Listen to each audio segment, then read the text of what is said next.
And like I say, sometimes those things don't happen because other things are, dare I say, planned for you to happen. And those other things that happen either lead to meeting somebody else that leads to another wonderful opportunity. So try not to be discouraged by the no's. Trust that, you have the talent, and really believe in yourself in that regard.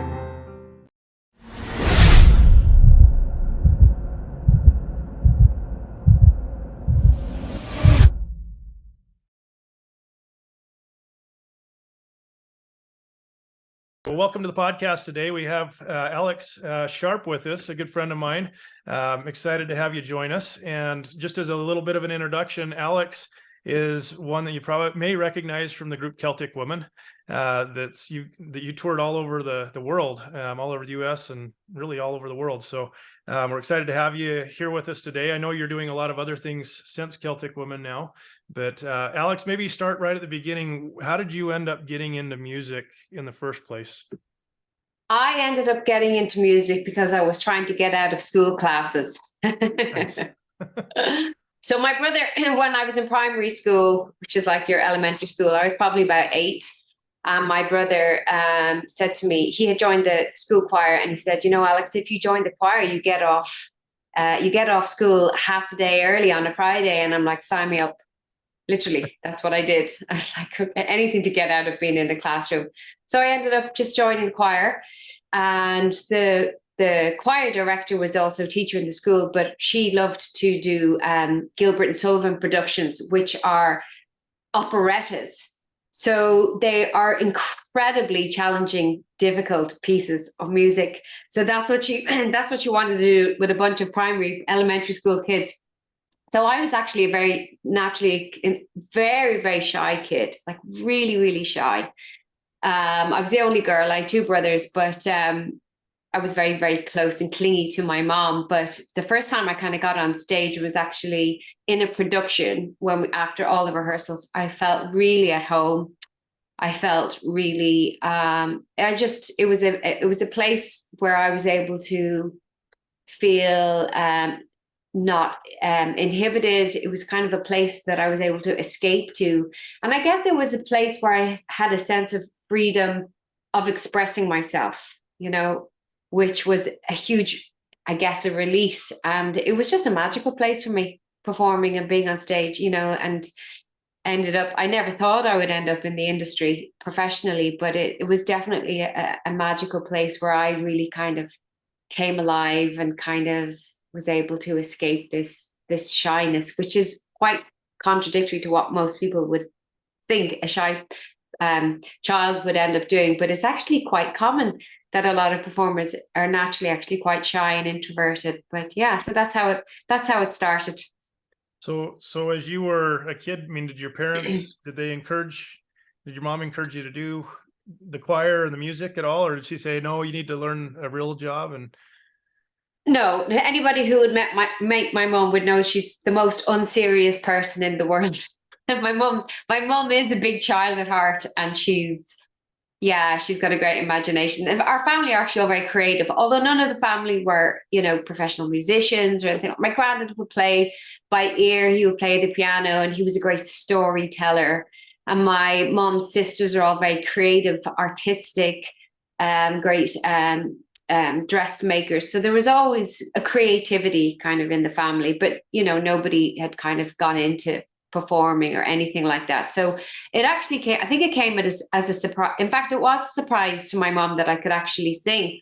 She didn't know I could sing. I don't think I knew I could sing. And it kind of happened all at the same time when I joined that choir. I used to, I remember actually being in my mom's bedroom, and myself and my brother were just playing around and messing and joking. And I started to do this impression of my grandmother, and I pretended to be her singing.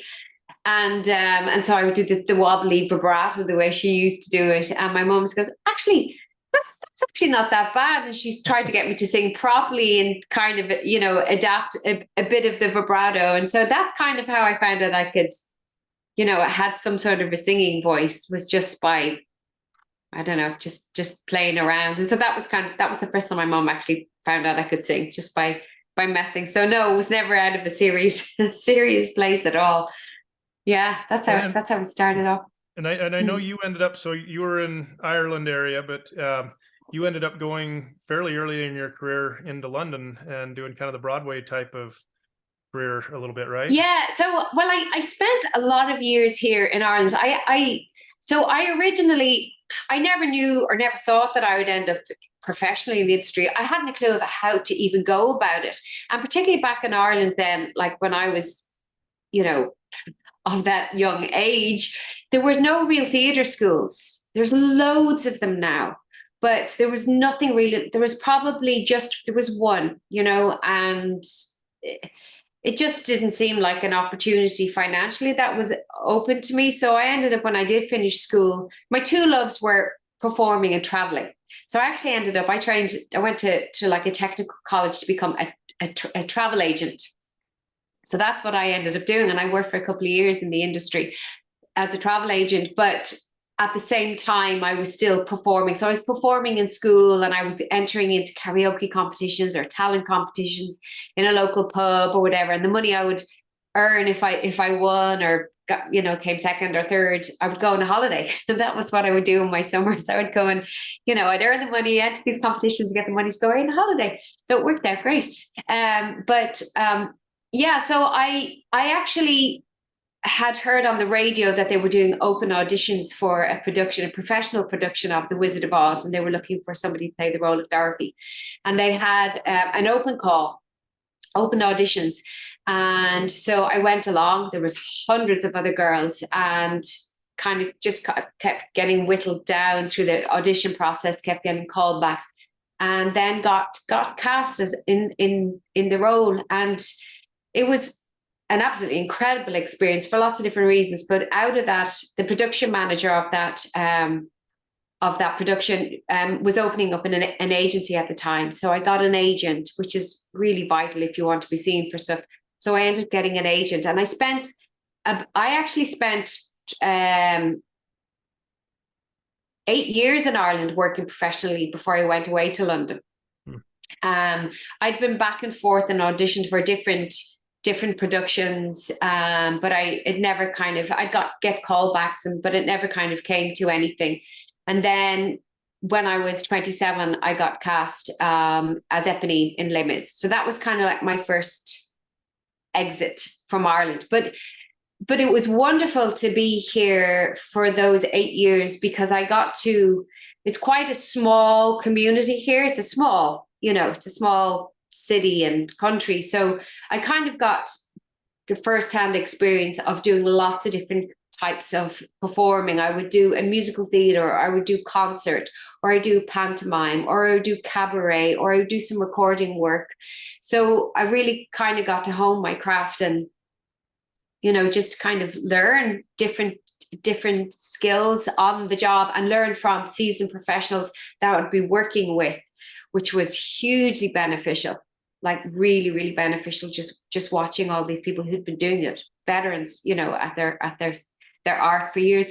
So then, yeah, eventually went away to England and toured with Les Mis for 2 years, which was an amazing experience, because it was kind of like another step up from what I was learning here in Ireland, just to see how things were run, to see how this very, very slick machine runs. You know, a tour, but a production on that scale.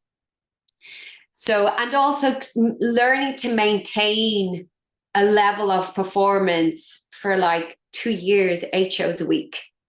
You know, that was hard. So I had to really, really learn, you know, you have to keep it at a standard. You can't kind of fall below that. You can't just turn on, you know, automatic pilot, because you have a new audience every single night coming in. And with a touring production, we weren't set down. We weren't in London. We weren't the London show. We were reviewed we did 10 weeks in each city. So we were reviewed. The local newspapers would come in and reviews. Mm-hmm. So we were constantly, the maintenance of the show was always, was really, really, you know, very, very high, because, you know, it was a reflection on Cameron Mackintosh's company, you know, if they got a bad review. So we were very well, you know, kind of got a lot of attention from the creatives that would come in from London. So that was a huge learning experience. Just just having to kind of maintain that level of commitment to a performance, 8 shows a week over 2 years. And then after that, I went into, we were the original cast for A Beautiful Game, which was Andrew Lloyd Webber's show, which was We Were in London. So I ended up doing that for a year, and then came home to Ireland for a little bit, and then ended up getting a call to go into Celtic Woman. Well, and so Celtic Woman, tell me how that happened. I mean, they just called you and they're like, hey, she's a good singer, so we need. Well, it's huge. So a lot of the stuff, a lot of kind of opportunities that happen in the industry, they usually come about because you've worked with somebody before and they've remembered you, or when something is coming up, they'll think, oh, I think that person is right for this, or, you know, they weren't right for that other thing that we were casting, but I think they might be right for this. And so I had David Downs, who was kind of like the brainchild of the musicality of the whole show and did all the arrangements and everything. It was kind of really his baby in a way. But I had worked with David many years before that, on a concert that was just a one-off concert in the National Concert Hall here, and he was just a musician in the orchestra, and he remembered me from that and had approached me a year or two later to do work with him actually in a hotel down in the country. But that never came about because I think he got offered another job. So I never actually had worked with him outside of that, but he had remembered, oh, I know what happened. I was doing a musical called The Wireman, and he was very good friends with Shay Healy, who was the composer and the writer of the music. He had been in to see the musical that I was working in, with that Shay had written, and it was just kind of prior to when Celtic Woman, it was just post the Celtic Woman. I think I did that in, I don't know. Anyway, it was just, I think a year or maybe 2 years at tops when Celtic Woman had started, and Lisa Kelly was having her baby. She was having Ellie, her third child, so she needs to go on maternity leave, and he just recently seen me in the show, and he kind of thought, he made that connection. I thought, oh, okay, I think made an impression then. That's awesome.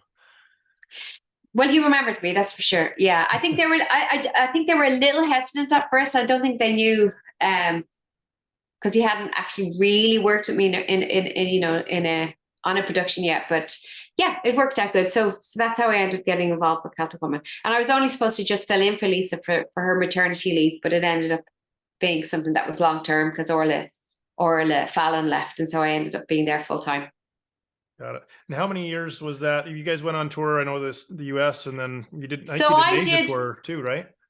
Yeah, I actually didn't end up doing the Asia tour, but I did go out to Japan and China to do different kind of one-off kind of promo things with them. But I never was. I just kind of kept missing those Australian tours and those Asia tours.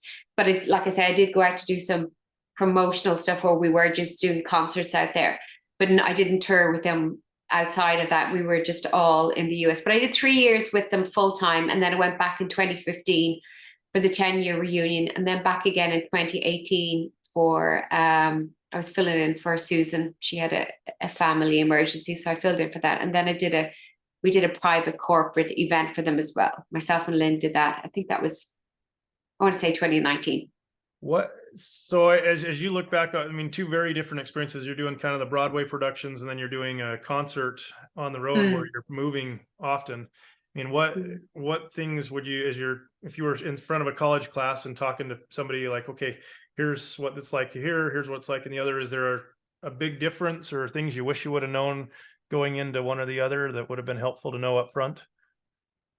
Of the touring aspect of things? Of the touring, of each type of tour. I'm sure there's things that you learn from doing each thing. Well, the nice thing about when I was touring with the musical production, now it's probably different. They don't set down as long, but we always were set down for a while. So you kind of got a time to kind of just settle into a new space. Yep. Yeah. Get to kind of feel what that theater is like, get to kind of judge what, your performance level kind of needed to be at and how to work the space.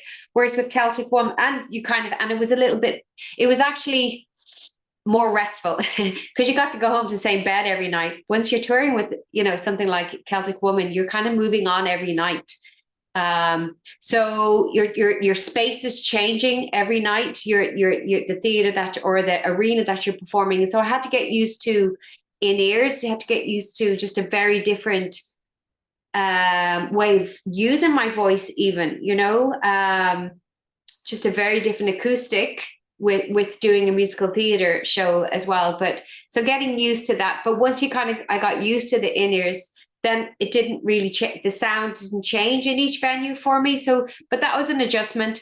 Having to sleep on a bus some of the time, that interrupted sleep. So although, to be honest, the demand of the show, it wasn't a particular, I mean, when I did Les Mis, it was nearly 3.5 hours long.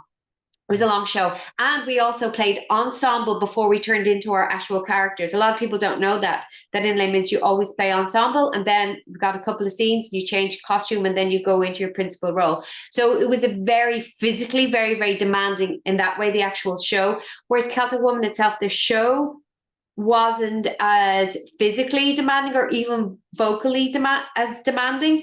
But because of the constant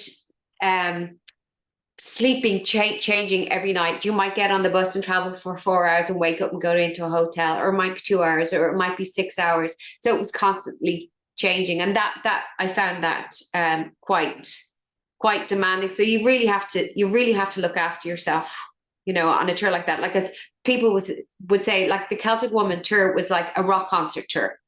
Mm-hmm. Like the schedule was like that, you know. So it was, and then I had my son on the road with me for some of the time as well. Well, so that was what led you eventually to kind of step away from. Yeah, it was too tough. I mean, I initially had him with me for as much of it as I could.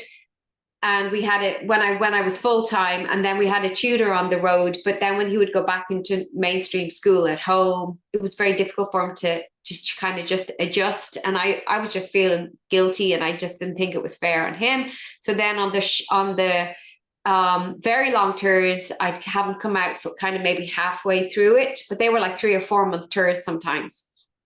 So I get actually not even halfway through. He probably came out for about the last month. And then on the autumn tours, which when I was gone for 2 months, I didn't have him come out at all. So it was very, although physically I was able to kind of have a bit more rest, emotionally and psychologically, it was very tough. I just, and that was the thing. I couldn't really, people used to say, oh, it must be incredible. You're going to all these amazing places and you're performing at all these amazing venues, which I was, but my heart was always, you know, with my son, and it was difficult. It was just very emotionally challenging for him and me. And so in the end, it got to be too much. I couldn't do it. I developed stomach problems and everything. I'd have nightmares that I was losing him in an airport, or I would get left behind. It was terrible. But, you know, looking back now at all those places, I'm so grateful for the opportunity of being a Celtic Woman. I mean, they are places and venues, iconic places that I will never, I know, I mean, unless some miracle happens, but I know I'll never get the opportunity to, you know, perform in such amazing places. You know, I remember actually one elderly gentleman who was one of the caretakers in one of the theatres we were in. There was actually 2 stages. They built a new stage in front of this old stage, and we got chatting before one of the shows, or just in sound check, and he was telling me, he said, you know, Elvis used to play this backstage, this space, you know, every time he returned. And just even having those moments and those opportunities to be in these venues, that's such history, you know. So it was an incredible experience, and it led on to, you know, other work opportunities. But yeah, I think you just have to really, I guess my advice to anybody going on tours, you really do have to look after yourself physically, you know, and at the same time, enjoy it. You know, really have just enjoy every moment of it, because you really don't know when that's this business. It's so precarious. You really don't know. It's so unpredictable when work is going to be there and when it's not, or when a big opportunity is going to happen. So I wish I could have enjoyed the whole kind of the Celtic Woman a bit more just for that aspect of it. But yeah, it was just difficult, being kind of so torn that way as a mom. And I know they've brought you back, you and I know Lynn, who's with you. I mean, you guys have gone back and forth several times there, but so as that wound down, what did you do with your career from there? I mean, what have you done? Because of Celtic Woman, I got to work a lot in the States. I got to work a lot, kind of within the LDS community, quite a lot. So I worked with Jenny Oaks Baker, and I've done quite a lot of concerts with her. And I worked with Kurt Bester and some of he does his Christmas show. I've worked with yourself, Jason. We performed on your album. We've done a concert together. Yeah, so some awesome concerts together. My favorite of all time. Yay! It opened doors working kind of stateside that never would have happened for me in that regard. I've gone back to doing some musical theatre, some opportunities here, which I love, which is my first love, because I love the whole kind of experience of being involved in the story when it's a musical theater piece, because it's a play with music. And so I love just that whole journey. It actually makes it my job as an actress or an artist or singer easier, because I kind of feel like I'm already, you have that progression of the emotional journey of a piece. So I'm less focused on myself vocally, my focus is on telling the story a bit more and kind of connecting with what's gone on before, with the scene before, or what the next scene is, what I'm leading or bringing the audience to in the next scene. So I've got a chance to do that more, which I've really, really enjoyed. Was out again on tour Christmas time with Jenny, so that was wonderful. And then, of course, before all of that, we had COVID. So we'd like 2 years of no performing opportunities being available. So I had this space built just to teach just before it, just in February. And then we had the lockdown, so I couldn't have any kids in to teach. So I ended up turning the space into kind of like almost more like a TV studio, because I ended up doing a lot of virtual concerts online. And that kind of started out of just Christmas with personally knowing some families who weren't able to be together. So, and that's one of my favorite times to perform, is during Christmas. So I just kind of had an idea of how do I bring these families together and make it a personal experience for them, because they weren't able to be together. So I gave them kind of like a list of Christmas songs that they could pick from. So they could pick all different people in the family would pick a song, because whichever one meant, something kind of significant to them. And so they put together their own kind of Christmas concert. And so we would talk in between, and they would share why the song meant something to them. So it was a really lovely experience. But so I had to learn a lot on the job of like, how do I even use a mixing desk, first of all? How do I link that into my laptop, into Zoom, and so that they actually have a proper sound? So I did all of that, like most other kind of artists during that time, we had to kind of teach ourselves, and just enough to get by. Thank goodness we don't have to rely on our own DIY skills. Yeah, so still performing, still recording for different writers. During the lockdown, I performed quite a lot for an incredibly talented young woman in London who's written like about 8 musicals. She's only 22. Wow.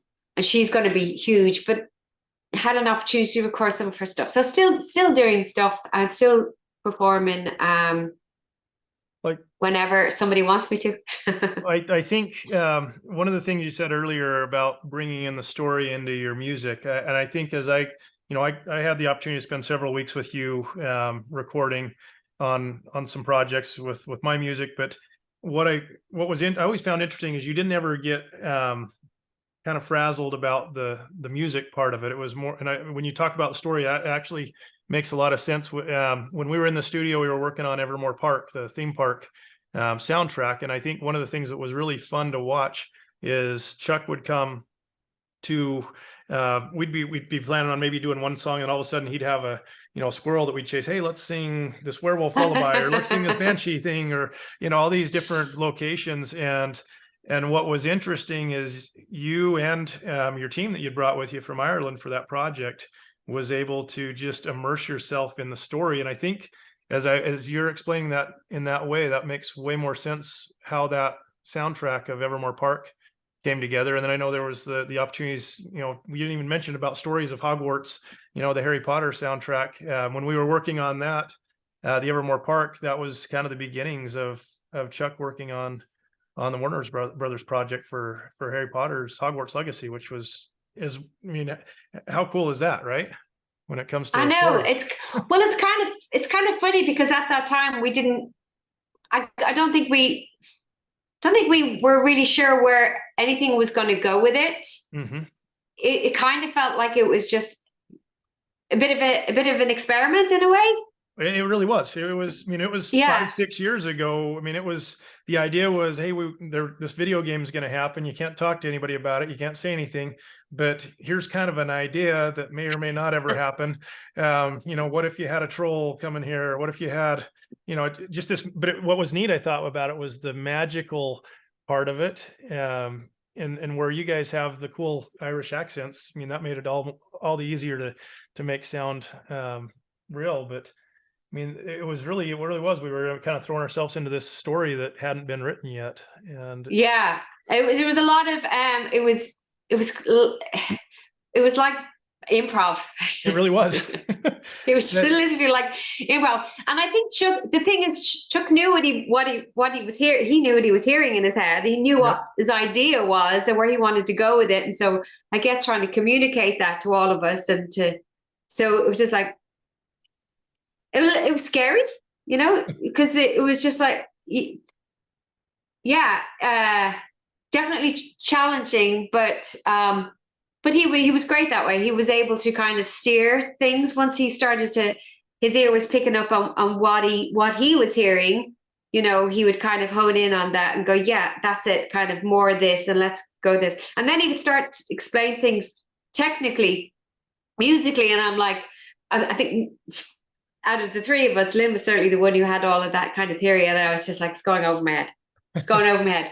Just give me the emotion, give me the story. Where do you want me to go with that? And I'll just feel it, and hopefully I'll learn from the other girls where they're going, because they understand what you're talking about music, technically.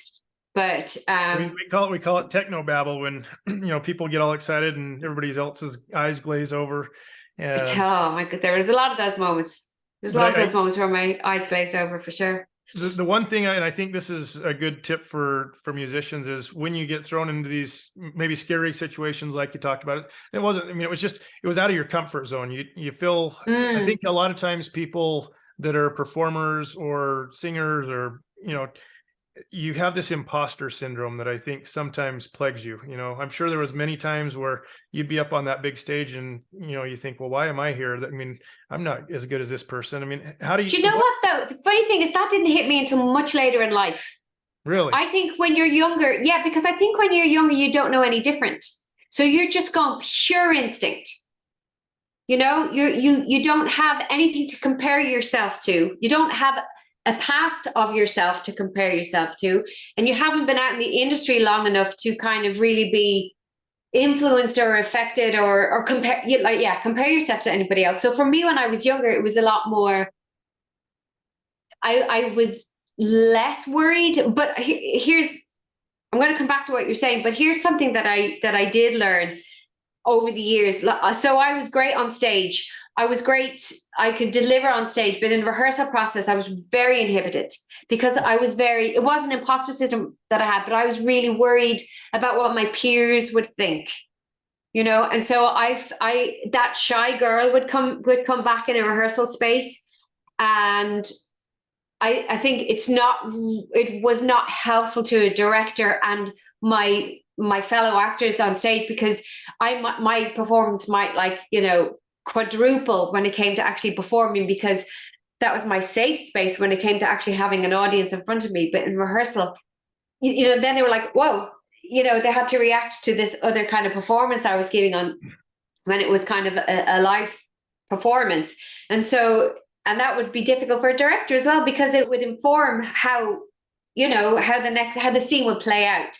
So as I got older, I did learn to trust that it's a lot more helpful to myself and everybody else more, just throw myself in the rehearsal space, even if I get something wrong or it's ridiculous or whatever. It's just to trust that, you know, that it's more helpful, and it's actually harder on yourself if you don't just go for it. And so that part of that did actually, you know, help in that process when we were working with Chuck on a lot of the Evermore and the Harry Potter, the Hogwarts music. It was just to just trust it and just kind of go with it. But a challenge for me was the songwriting, because I'd never written anything before.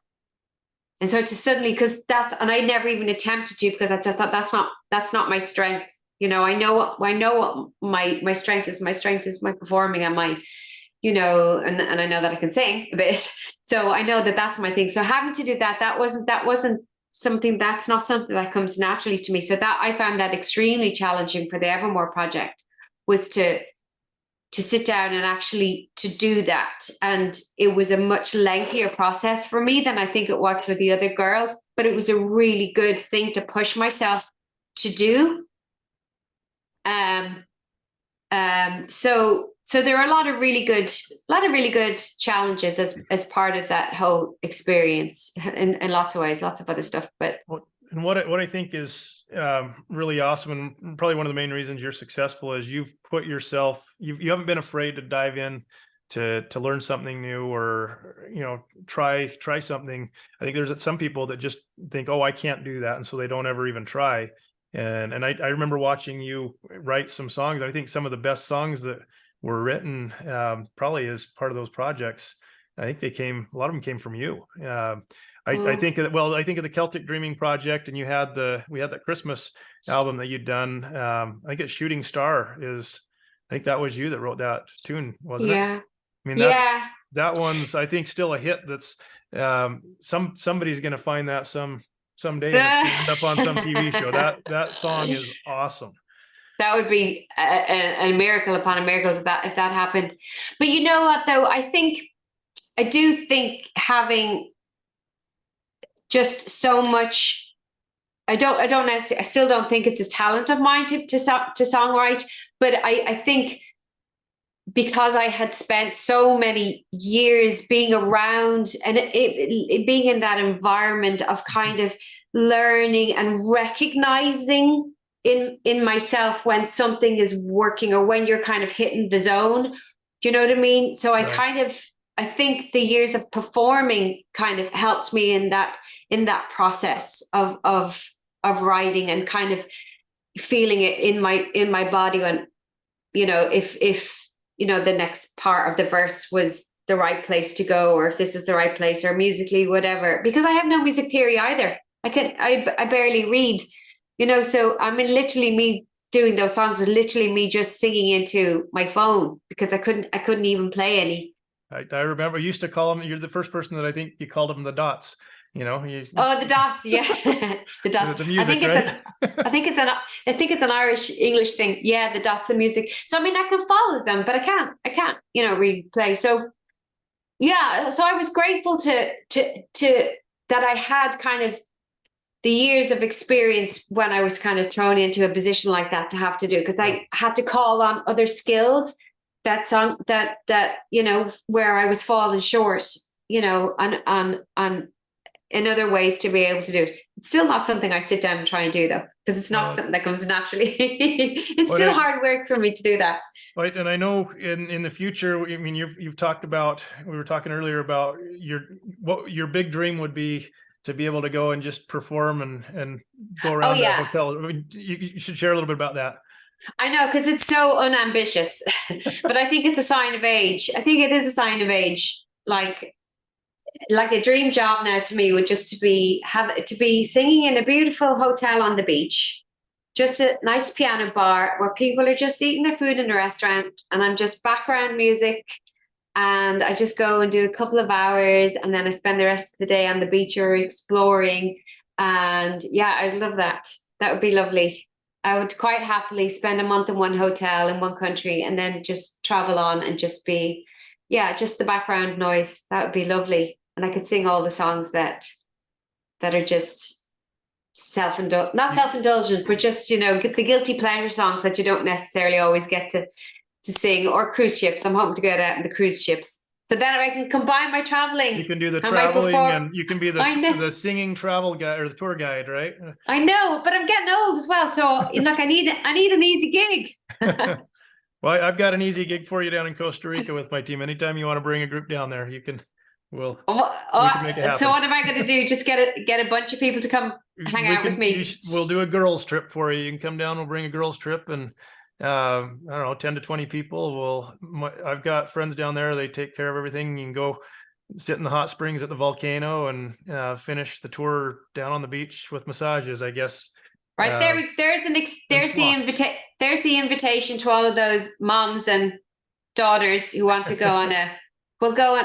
Have you met my mom? I've talked to her, I know, over Zoom a long time ago. You can bring your mom with you, could you imagine? Oh, I was going to say, I could barely imagine bringing my mom down there. We got the sloths and the monkeys. If we go to the one place, you just got to make sure you have the windows closed, because the monkeys will come steal your eggs and your bananas. So.